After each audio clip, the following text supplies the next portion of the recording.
When I was a kid, I was fascinated by how my kuya and ates could spend hours playing video games on the family computer. Out of curiosity, I would sit beside them, watching, wondering what made those games so captivating. One game in particular caught my attention. It was The Sims, short for simulation. In this game, you take care of your characters, guide them through life, help them learn skills, get jobs, and achieve their aspirations. Simple, right? The brilliance of The Sims lies in its simplicity.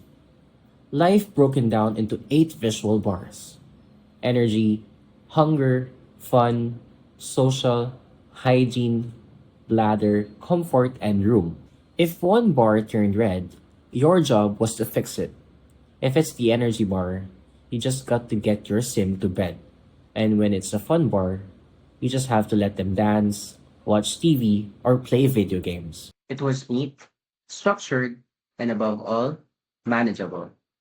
But as I've grown up, I can't help but ask, is it really that simple to take care of ourselves in real life? Have you ever woken up after 8 hours of sleep and still felt exhausted? You see, rest isn't just about sleep. Dr. Sandra Dalton Smith, a researcher, identifies 7 types of rest that go beyond physical sleep. There's mental rest, giving your mind a break; sensory rest, unplugging from screens; creative rest, finding inspiration in nature or art; emotional rest, setting boundaries and being authentic; social rest, choosing a supportive relationships; spiritual rest, connecting with a sense of purpose; and yes, physical rest, both active like yoga and passive like sleeping. The real challenge isn't just knowing these things, it's making time for them in our busy lives. And for many of us, life doesn't make it easy. Which brings me to my next question. How can we pour from our cup to care for others when our cup is running empty? Let's talk about why that cup often runs dry. Anne Helen Bay describes something called the poverty trap.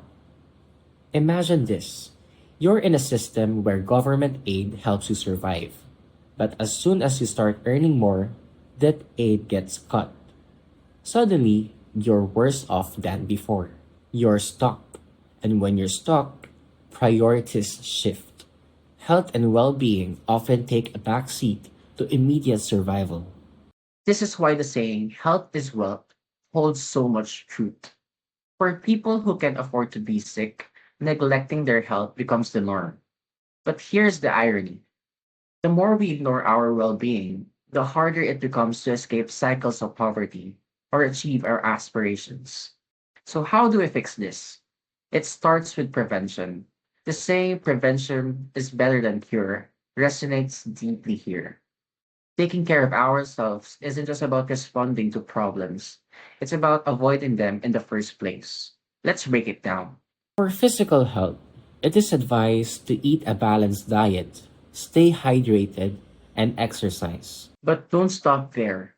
Address the 7 types of rest. Take mental breaks, unplug from sensory overload, embrace creativity and nature, foster relationships that uplift you, and perhaps most importantly, listen to your body when it tells you it's had enough.